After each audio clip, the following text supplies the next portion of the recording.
Perkenalkan, nama saya Sabelita, NIM 20101411111, kelas A1 Manajemen, makul Manajemen Pemasaran, dosen Pak Adi Mursalin SE MM. Di sini saya akan menjawab soal UAS bagian A yang nomor pertama. Apa judul drama pemasaran Anda dan jelaskan mengapa Anda mengangkat judul tersebut dalam drama pemasaran Anda. Jelaskan siapa-siapa saja anggota tim drama Anda dan jelaskan peran mereka dalam drama tersebut. Judul drama saya yaitu meningkatkan nilai kepuasan konsumen dengan mengembangkan kualitas produk. Mengapa saya dan anggota saya mengambil judul tersebut? Dikarenakan dalam berbisnis, kepuasan konsumen dan kualitas produk sangat berpengaruh pengusaha dalam masa yang panjang. Anggota di dalam drama pemasaran saya terdapat 9 orang. Atas nama saya sendiri, Sabelita, berperan sebagai karyawan. Anggota saya, Yosefa Yeti, berperan sebagai karyawan. Enil Elvija sebagai customer. Julita Litan sebagai customer service. Maria Yanti Erlina sebagai manajer. Isnawati sebagai ketua divisi keuangan. Benedikta Dwi sebagai karyawan. Clara Celia sebagai sekretaris CEO, dan Laurentius Albert berperan sebagai CEO. Pertanyaan yang kedua, jelaskan isi cerita dari drama pemasaran Anda. Apa yang dapat Anda peroleh dari drama pemasaran yang Anda buat tersebut? Cerita drama pemasaran saya yaitu menceritakan sebuah perusahaan yang mengalami penurunan hasil produk dikarenakan banyaknya keluhan konsumen, serta menceritakan cara meningkatkan kepuasan konsumen dengan mengembangkan kualitas produk. Pertanyaan yang nomor 3, apa judul lagu pemasaran yang Anda buat? Pelajaran apa yang dapat Anda peroleh dari lagu pemasaran yang Anda buat? Judul lagu dari kelompok kami adalah Promosikan Produk. Pelajaran yang dapat dari lagu ini adalah dalam berbisnis, Anda harus pantang menyerah dalam mempromosikan produk bisnis Anda. Walaupun banyak yang Anda hadapi dalam mempromosikan produk bisnis Anda harus tekun agar bisnis Anda berjalan dengan lancar dan dalam masa yang panjang. Pertanyaan nomor 4, apa kesan Anda dalam mengikuti kuliah manajemen pemasaran selama 1 semester dan apa-apa saja yang sudah Anda dapatkan dari mengikuti kuliah manajemen pemasaran 2? Kesan saya selama mengikuti mata kuliah manajemen pemasaran 2, selama 1 semester ini saya dapat banyak ilmu dari materi yang diberikan dosen serta yang saya pelajari dari modul. Soal bagian B, yang pertama, dalam pelayanan yang berkualitas dan memenuhi kepuasan konsumen terdapat 3 komponen penting. Tugas saudara sebutkan dan jelaskan 3 komponen tersebut. Yang pertama, kualitas, quality. Dalam hal ini kita bisa mengambil contoh penjahit pakaian yang customized, membuat pakaian berdasar pesanan pelanggan. Jika pelanggan menginginkan kualitas jahitan yang bagus dan pesan cepat jadi, maka bisa dipastikan harganya akan lebih mahal dibanding pesanan reguler. Alasan yang sering digunakan adalah bahwa si penjahit harus bekerja ekstra lembur dan menomorduakan pesanan lain yang sudah lebih dulu masuk. Yang kedua, biaya, cost. Kebalikan dari contoh yang pertama, kasus biaya, jika pelanggan memesan pakaian dengan kualitas yang bagus dan harga murah atau pesanan standar, atau ekspedisi dan pengiriman barang dengan layanan reguler dan biaya standar, maka hampir bisa dipastikan pengirimannya tidak akan bisa cepat pesanan ekspres. Pengiriman, delivery. Contoh paling mudah untuk kita ambil adalah dalam industri garment yang menjahit pakaian berdasar target produksi harian. Untuk bisa memenuhi target harian ini, biasanya produsen menomorduakan produk kualitas produk. Target produksi harian ini digunakan industri garment untuk efisiensi biaya tenaga kerja. Pertanyaan nomor 2. Jelaskan tentang prediksi karir dan tren digital di tahun 2022. Prediksi karir. Masa new normal yang mulai diberlakukan setidaknya telah memberikan harapan baru akan perubahan ekonomi yang lebih baik, terutama agar tetap bisa bertahan di tengah situasi yang belum benar-benar kondusif. Melansir dari laman Forbes, berikut ini adalah beberapa karir diprediksi bakal menjadi tren di tahun 2022. Yang pertama, pelayanan kesehatan. Yang kedua, teknologi informasi atau TI. Yang ketiga, manajemen keuangan. Keempat, supply chain management. Yang kelima atau yang terakhir, ahli statistik dan aktuaria. Tren digital marketing tahun 2022. Tinggal menghitung beberapa hari lagi. Selain membuat resolusi sebagai pembisnis, Anda juga harus memperhatikan tren digital marketing yang terus berkembang setiap tahunnya. Meskipun 2 tahun ke belakang terhadap pandemi, namun berbagai platform media sosial harus bertumbuh dengan berbagai fitur barunya. Masih berhubungan dengan artikel yang membahas peluang profesi di industri 4.0. Berikut beberapa hal yang diprediksi akan menjadi tren digital marketing di tahun 2022. Yang pertama, video marketing. Yang kedua, shoppable post. Yang ketiga, menggunakan teknologi artificial intelligence. Soal yang ketiga, jelaskan yang dimaksud dengan product, price, distribution, dan promotion. Products. Untuk bisa unggul dari kompetitor, perusahaan harus membuat produk yang berkualitas dan memiliki kelebihan. Produk yang diluncurkan di pasar tentu saja harus memenuhi keperluan, kemauan, dan harapan konsumen.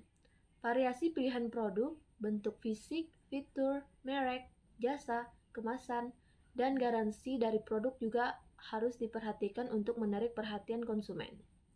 Price, harga.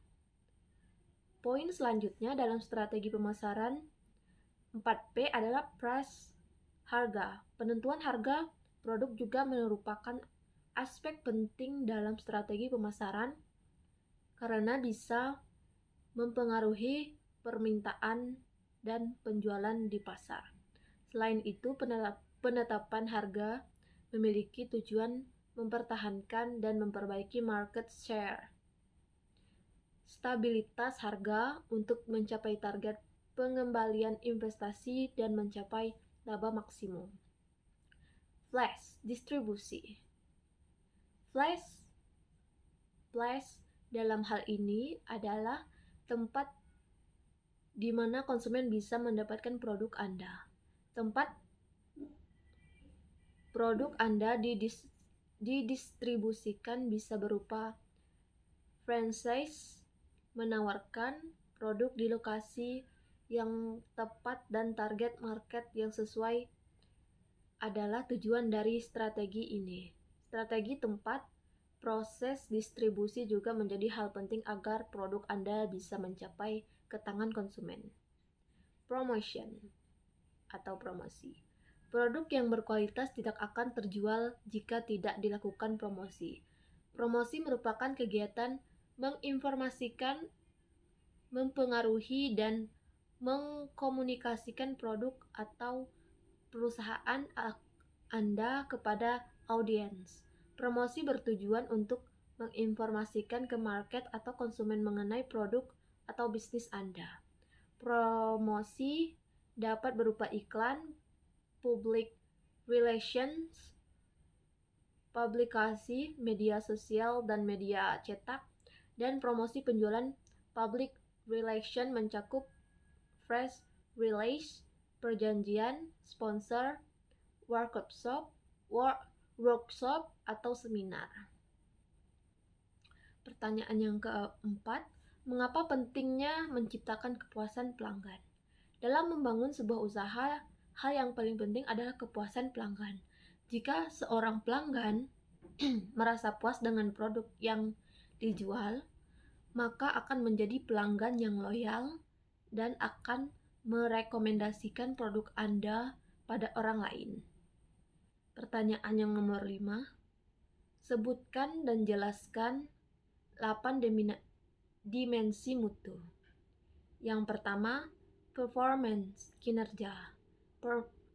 Performance atau kinerja merupakan dimensi kualitas yang berkaitan dengan karakteristik utama suatu produk.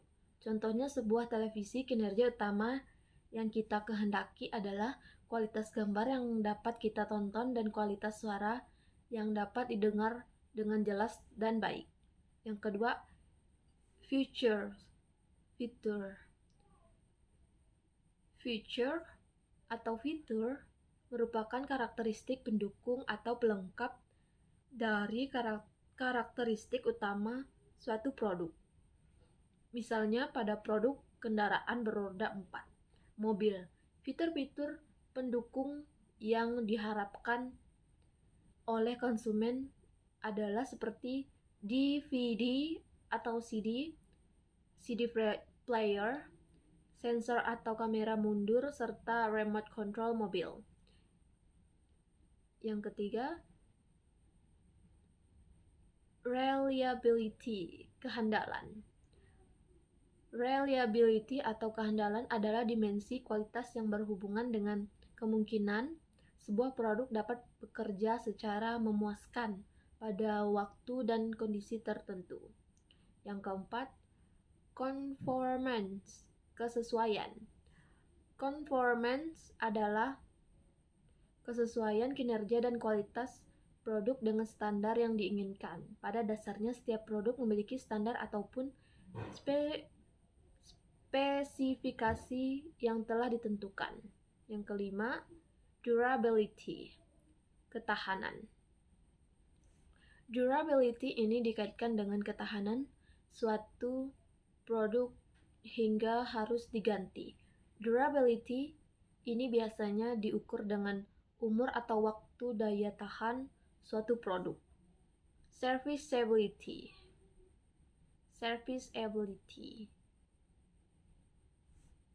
adalah kemudahan layanan atau perbaikan jika dibutuhkan.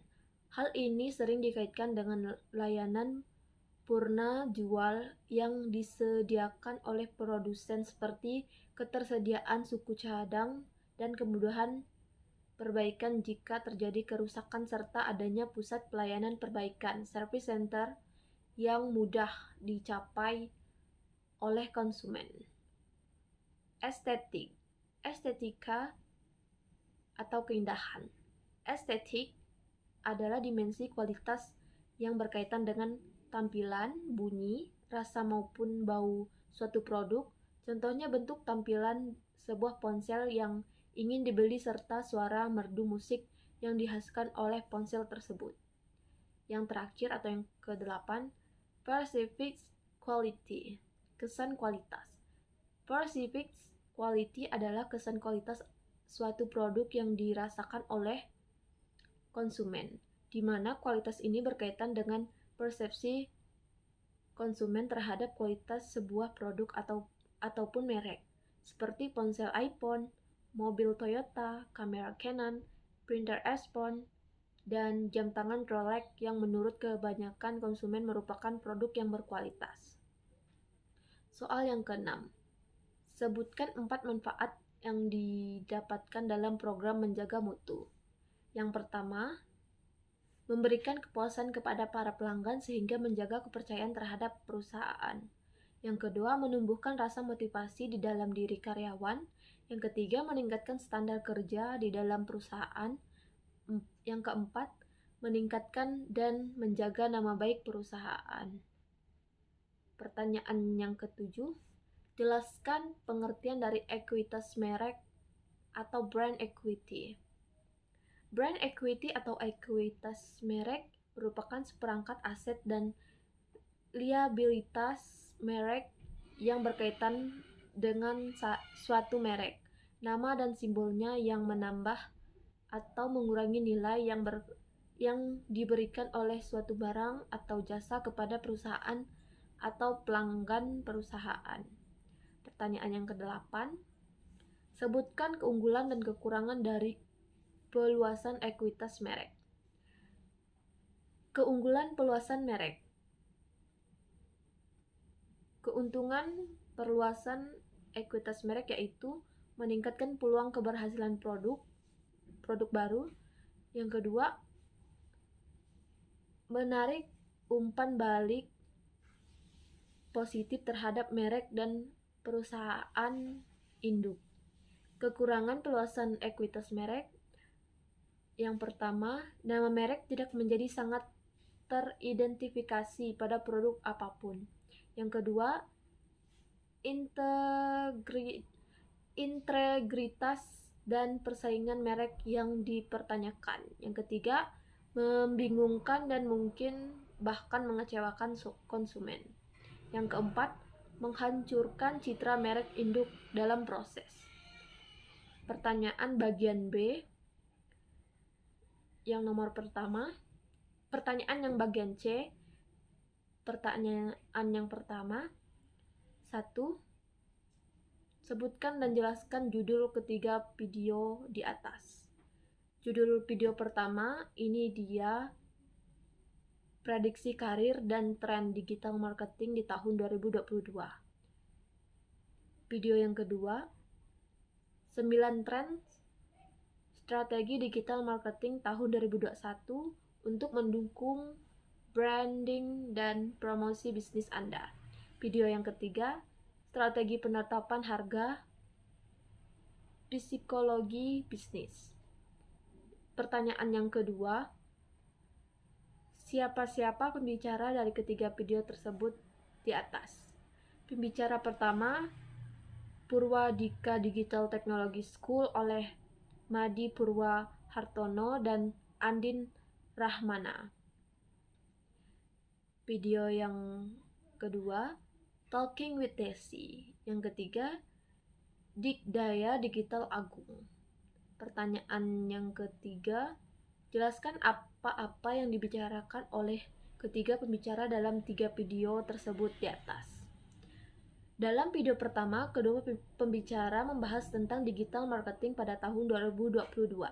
Digital marketing tentunya sudah menjadi bagian yang tidak bisa terlepas bagi banyak perusahaan saat ini. Sekarang ini bisnis sulit untuk maju tanpa menggunakan digital marketing. Tentunya hal ini berbanding lurus dengan kebutuhan talenta digital marketer. Dalam video kedua, pembicara membahas 9 tren strategi digital marketing tahun 2021. Yang pertama, video marketing. Yang kedua, user generate content atau UGC. Yang ketiga, content marketing. Yang keempat, micro influencer. Yang kelima, social media marketing. Yang keenam, strategi SEO atau Share Engine Optimization. Yang ketujuh, geofencing teknologi, yang ke-8 e-commerce, dan yang ke-9 omni-channel marketing. Dan dalam video yang ketiga, pembicara membahas tentang strategi penetapan harga, psikologi bisnis. Dalam menentukan harga jual produk, jangan sampai tidak dipikirkan dengan matang tentang berapa harga yang kamu pasang nantinya. Karena setiap mau menjual sesuatu diperlukan strategi penetapan harga agar tidak kemahalan dan tidak terlalu murah. Langkah penetapan harga dan bagaimana kaitannya dengan psikologi konsumen serta strategi penyesuaian harga. Pertanyaan yang keempat, penjelasan apa yang dapat Anda peroleh dari menonton ketiga video tersebut di atas. Pelajaran yang saya dapat setelah menonton ketiga video tersebut adalah saya dapat mengetahui prediksi karir dan tren digital marketing. Ada 9 tren strategi digital marketing pada tahun 2021, serta saya juga dapat mengerti betapa pentingnya strategi penetapan harga.